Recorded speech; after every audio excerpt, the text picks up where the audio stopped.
Hai semuanya, kembali lagi sama aku Muriel. Buat yang baru di channelku, kenalin aku Muriel. Aku suka cerita-cerita mengenai gaya hidup berkesadaran. Di video kali ini, aku pengen share ke kalian minimalist habit yang aku lakukan supaya rumah itu masih bisa dibersihin, masih bisa bersih, dan masih bisa rapi. Kalau di situasiku, aku punya satu toddler dan sekarang aku lagi hamil. On the way ada baby juga. Nantinya aku nggak tahu akan seperti apa, tapi aku akan share ke kalian hal-hal yang aku lakukan sekarang ini dan juga sebelumnya. Itu toddlernya ada di situ, lagi cari mainan. Salah satu tantangan punya toddler itu adalah mainan ya. Mereka masih belum bisa untuk dibilangin harus rapi gitu ya, dan itu kan salah satu untuk perkembangannya mereka juga. Kalau misalnya mereka mainan, ya emang seperti itu. Jadi during the day ya jangan harap rumahnya akan bersih, clean spot gitu, apalagi kitchen, terus meja makan yang dipakai gitu ya. Jadi jangan beranggapan bahwa rumahku selalu bersih. Aku beberapa kali ditanyain juga lewat DM, gimana sih manajemen waktunya gitu, apakah rumahnya tuh selalu bersih kayak gitu, yang nggak 24 jam 7 hari rumahnya bersih rapih seperti yang ditunjukkan. Itu kalau ditunjukkan bagian depannya mungkin oke, bagian sininya mungkin ada yang sedikit berantakan dan nggak selalu spotless gitu. Cuma memang aku tuh ngerasa punya kontrol kalau rumah itu rapi, rumah itu bersih gitu ya. Aku suka banget ngerasa produktif about myself. Jadi ya sehari-harinya saat aku memang bisa, aku berusaha untuk bersih-bersih. Aku pengen sharing beberapa tips yang aku lakukan, my minimalist habit yang aku lakukan untuk bisa mencapai rumah yang menurut aku, menurut standarku tuh ya nggak kotor-kotor amat lah, cukup bersih dan cukup tidy. Yang pertama, jangan nunda-nunda laundry. Jadi lakukan saat kita bisa, saat cuciannya sudah kering, diangkat, kemudian kita load yang baru. Kira-kira kalau aku sih aku nggak setiap hari karena aku juga nggak punya dryer kan, nggak pakai dryer juga. Jadi biasanya takes sekitar 2 harian atau 1,5 hari supaya bajunya benar-benar kering dan bisa diangkat. Jadi kira-kira aku tuh load atau nyuci laundry itu sekitar 2 hari sekali. Plus juga karena baju kita bukan yang banyak gitu, nggak bisa untuk seminggu sekali karena simply ya habis aja gitu baju-baju kita untuk dipakai. Dan aku tuh happy banget kalau keranjang laundry itu semakin lama semakin sedikit, lama-lama kosong, walaupun akhirnya nggak bisa kosong-kosong banget karena pasti ditumpuk lagi. Laundry itu kayak never ending gitu. Berusaha untuk nggak piling things up, begitu juga dengan melipat baju. Nah di sini ini aku pakai deterjen dari Pureco. Aku cocok banget sama deterjen ini. Mulai pakai deterjen ini semenjak Lana ada waktu itu. Jadi karena aku berusaha untuk hidup zero waste, walaupun ini belum zero waste banget karena masih ada packagingnya, tapi mereka juga sangat mendukung gaya hidup zero waste dengan bekerja sama dengan beberapa toko curah. Jadi bisa diisi ulang juga gitu. Cari ya di daerah kamu di mana. Awalnya nyarinya buat baby, tapi akhirnya aku menggunakan untuk the rest of the family, termasuk aku, Damar, dan buat apapun lah yang aku cuci gitu. Dan cocok banget sampai hari ini aku masih pakai. Yang kedua adalah semua barang itu harus punya rumah. Tapi catatan, jangan dijadikan alasan untuk kita nambah storage supaya kita bisa nambah barang. Nggak kayak gitu sama sekali ya.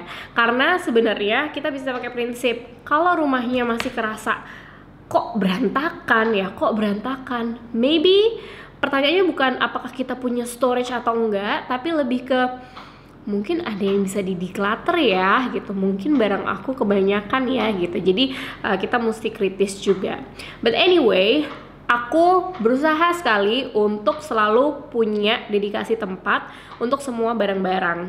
Tatakan gelas ada tempatnya, elektronik ada tempatnya, barang-barang perkakas, tools ada tempatnya. Dan ini aku juga mulai ajarkan ke Lana, kalau misalnya selesai main harus tidy up dulu. Kalau misalnya bangun tidur, kita tidy up dulu tempat tidurnya, kita tidy up dulu buku-buku pengantar dia tidur, dikembalikan ke tempatnya. Yang ketiga adalah beres-beres sebelum tidur. Kenapa? Karena aku pengen paginya itu fresh dan gak harus bersih-bersih dan semangat untuk memulai hari, karena apa yang aku lihat pertama kali itu bersih gitu, especially di living room ya, area dimana di sini tuh ada tempat makan, ada sofa, ada TV-nya, ada tempat main Lana di sini, terus ada tempat kerja Damar di situ gitu. Especially ruangan ini yang sangat intens dipakai gitu, jadi pasti end of the day itu akan kotor.